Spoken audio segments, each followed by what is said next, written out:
people have had profound scripting in win-win? How many of us here have had scripting, that is, socializing processes from many experiences in many settings toward win-lose? How many have been scripted or mentored a little more toward lose-win? How many have been scripted that when you really get into interdependent situations where you have to cooperate in order to accomplish a commonly desired goal, that the best you can come up with, realistically, is compromise? How many have been scripted in that way? We're talking here about these scripting sources, where people get their models and their mentors. Entire cultures, entire groups or organizations, not just individuals, script. You almost get absorbed into the milieu, the climate of an organization or a family, and a lot of people never even think about it. It's the air they breathe. They never question it. It's like the pair of glasses. You never really question the lens. That's literally how the scripting toward win-lose or lose-win, or just the kind of narcissistic, selfish approach of win starts. Let's just look at some of those. First, the family.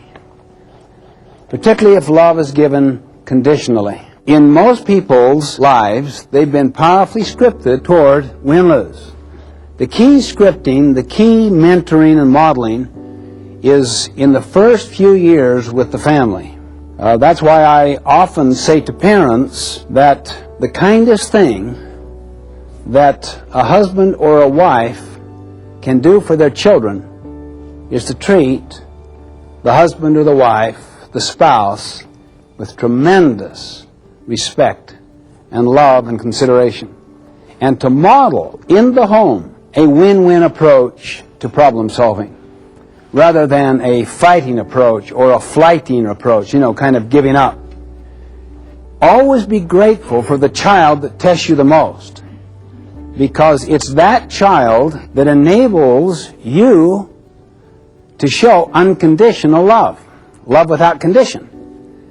And when the other children sense that, they too know they are loved unconditionally. But if you love conditionally, and you've got one that really tests you to the very limits, and you, in a sense, give in to a win-lose spirit, or a lose-win spirit, to where you just kind of bag the child, just have your way, do your thing, or whatever, you've instantly communicated to the rest, when push comes to shove, if it gets too far, you too will be loved conditionally.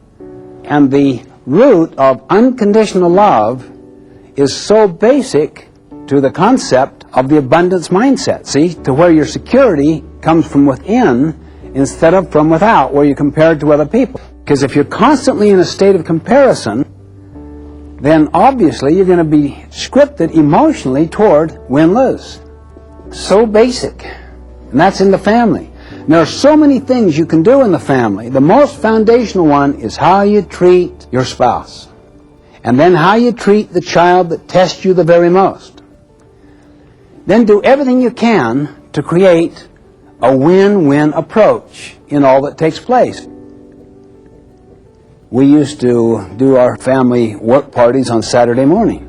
So we'd set a goal to have so much done by a certain time, and that everyone would do what's necessary, and then we would have a special kind of party or some reward. We'd go do something as a family.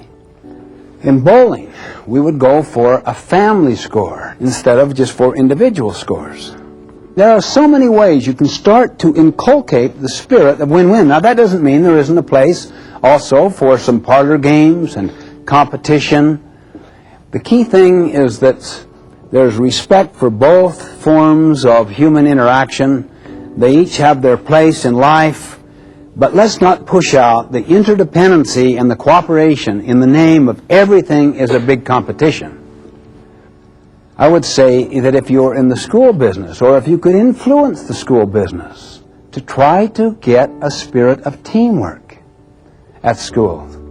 Get people to work as teams instead of individually only. I'm not against individual work as well. That's important.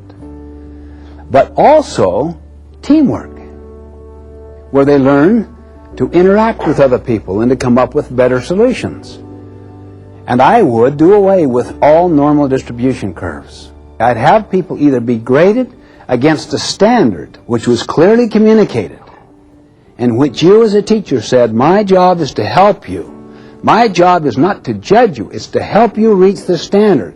A grade will come out in terms of that standard, but my job is to help every one of you get an A. But a lot of people were raised, in a sense, in a school where collaboration and cooperation was called cheating. And they're getting programmed toward win-lose right in the school. The problems in society are problems of interdependency. They really are.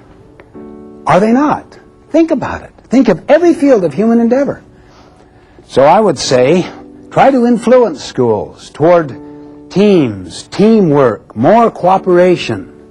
So the application of this way of thinking at home, think of all of the different ways at school, and also the way they relate to their peers.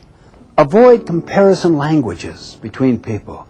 You're better, you're prettier, you're more handsome, you're the one that stood out. Just kind of avoid comparisons. And yet most of us have been powerfully raised in this kind of win-lose scripting where criticisms, complaining, and comparison and competition were just the way things are. How many can relate to that? See, most of us can. Oh, athletics. Let me just mention a couple there. I saw my son Stephen training his son Stephen to prepare for a particular soccer game. And he was talking about the goals to be accomplished. I was so impressed by that. So I went to my son Joshua in his soccer game and basically said to him, son, let's talk about what some of the goals could be. What do we want to accomplish? You know, in his mind, primarily because of the culture, was what? Win. Okay? So we put that down as one of the goals. We want to win. Now, do you want to try your hardest? Do you want to do your best? Would that be another goal? Yeah? Yeah.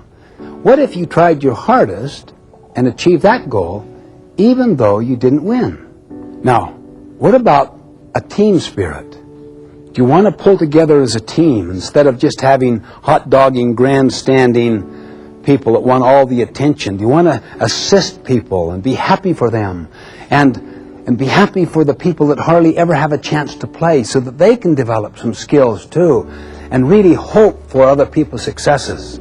What would you think of that? Another goal. Have you ever gone to a game where you had fun till you lost, then it was no fun? What about having fun? And probably the most important goal of all is learn. To learn. What did you learn? What did the team learn? And so, since that time we started that process, we literally, after every game, go through the 5 goals. Did you try your hardest?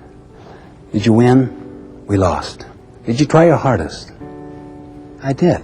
Did you work as a team? Did you try to assist? Were you happy for other people's successes? Yes, I felt good about that.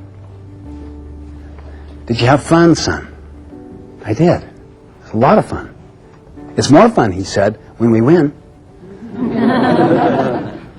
Yeah, it is. But that doesn't mean you can't have fun when you lose.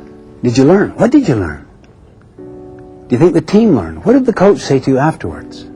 Look, you accomplished 4 of the 5 goals. That's tremendous, son. One time you won. You accomplished 5 of the 5 goals.